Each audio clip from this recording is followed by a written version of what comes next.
Line সেটি কিন্তু আসলে আমরা লক্ষ্য করেছি এবং ঈদের ঠিক পূর্ব মুহূর্তে অর্থাৎ প্রায় 23 রমজানে কিন্তু আসলে আমরা লক্ষ্য করেছি ঘন্টার পর ঘন্টা মানুষ জ্যামে দাঁড়িয়ে অপেক্ষা করছে এই জ্বালানি সংগ্রহ করার জন্য। পূর্বের নিয়মেই আসলে যে জ্বালানি সেই জ্বালানি আসলে দেওয়া হচ্ছে, তবে পেট্রোল পাম্প মালিক সমিতি বলছে তেলের কোনো ঘাটতি নেই, তবে মানুষের মধ্যে যে আতঙ্কিত হওয়া এর ফলেই কিন্তু আসলে তেলের যে রেশনিং পদ্ধতি সেই রেশনিং পদ্ধতি কিন্তু চালু রয়েছে। এবং আমরা ঠিক এই মুহূর্তে আপনাদেরকে রাজধানীর একটি পেট্রোল পাম্প থেকে সরাসরি যুক্ত করেছি এবং দেখানোর চেষ্টা করছি যে দীর্ঘ লাইন সেটি কিন্তু আসলে সবাই অপেক্ষমান রয়েছে কখন আসলে জ্বালানি মিলবে। এবং এই যে জ্বালানির যে অবস্থা বা সংকট কিন্তু আসলে ছিল না, অর্থাৎ মানুষের মধ্যে আতঙ্কিত হয়ে মধ্যপ্রাচ্যের যে যুদ্ধ সেই যুদ্ধ পরিস্থিতিকে ঘিরে কিন্তু আসলে মানুষের মাঝে আতঙ্কিত হয়ে যে জ্বালানি সংগ্রহ করে রাখা বা জ্বালানি মজুত করে রাখা সেই জায়গা থেকেই আসলে এই যে অবস্থা সেই অবস্থা কিন্তু আসলে আমরা দেখতে পাচ্ছি। এবং এই যে জ্বালানির যে পূর্ব মুহূর্ত বা জ্বালানির যে সংকট বলা হচ্ছে সেই যে গুজব, সেই গুজবের কারণে কিন্তু আসলে যারা বাইক রাইডার আছেন বা সাধারণ যারা আসলে চালক আছেন তাদের জন্য কিন্তু আসলে এটি একটি দীর্ঘ ভোগান্তি হয়ে দাঁড়িয়েছে তেল নেওয়া। এবং ঢাকা শহরে যেসব যারা উবার চালক রয়েছেন তাদের জন্য কিন্তু আরও একটি বড় সংকট হয়ে দাঁড়িয়েছে এটি। এবং এই যে দীর্ঘ লাইন সেই দীর্ঘ লাইন কিন্তু আপনাদেরকে আমরা ঠিক দেখানোর চেষ্টা করছি এই মুহূর্তে যে ট্রাস্ট ফিলিং স্টেশন যেটি রয়েছে সেই স্টেশন থেকে, এবং দেখানোর চেষ্টা করছি যে সেইখানকার যে ফুয়েল সিস্টেম অর্থাৎ যে ফুয়েল নেওয়ার জন্য মানুষ দাঁড়িয়ে আছে সেই অবস্থা ঠিক সর্বশেষ যে চিত্র সেটি কিন্তু আপনাদেরকে এই মুহূর্তে ঠিক দেখানোর চেষ্টা করছি রাজধানীর একটি পেট্রোল পাম্প থেকে।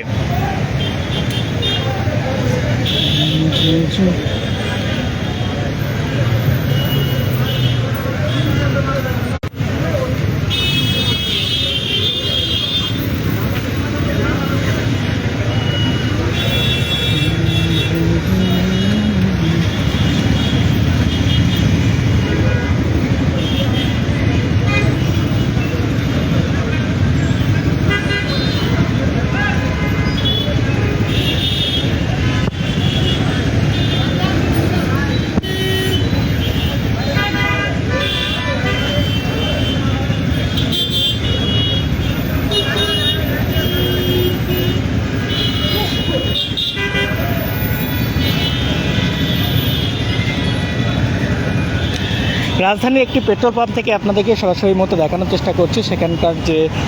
ফুয়েল সিস্টেম বা তেল নেওয়ার যে সিস্টেম সেখানকার যে সর্বশেষ আপডেট, আসলে যে মানুষের দীর্ঘ ভোগান্তি বা দীর্ঘক্ষণ ধরে যে লাইনে দাঁড়িয়ে অপেক্ষা করা সেটি আসলে আপনাদেরকে এই মুহূর্তে সরাসরি দেখানোর চেষ্টা করছি রাজধানী থেকে।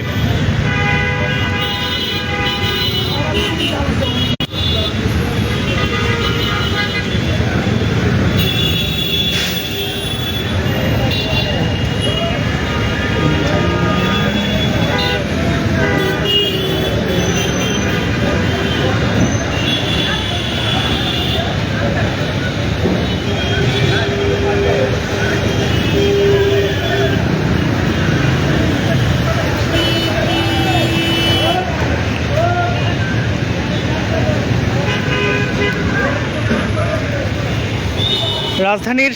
যে পাম্পগুলোতে আসলে তেলে যে সংকট সেই সংকটের যে দৃশ্য আসলে সেটি আপনাদেরকে এই মুহূর্তে আসলে সরাসরি দেখানোর চেষ্টা করছি যে সংকটকে ঘিরে আসলে এই সংকট আসলে তারা মনে করছেন, অনেকেই যে গেস করছে যে সংকট হতে পারে সেই জায়গা থেকে আসলে অনেকে গুজবে আতঙ্কিত হয়ে কিন্তু আসলে যে তেল নেওয়া সেটি আসলে অতিরিক্ত পরিমাণে সংগ্রহ করার কারণেই কিন্তু আসলে এই যে অবস্থা সেই অবস্থা তৈরি হয়েছে বলে কিন্তু আসলে এখানকার যারা আছেন তারা কিন্তু জানিয়েছেন। এবং আমরা ঠিক এখন তো দেখানোর চেষ্টা করছি আপনাদেরকে যে ঠিক একটি পেট্রোল পাম্পের যে অবস্থা রয়েছে এখন ঠিক সরাসরি সেই অবস্থা আপনাদেরকে সরাসরি দেখানোর চেষ্টা করছি।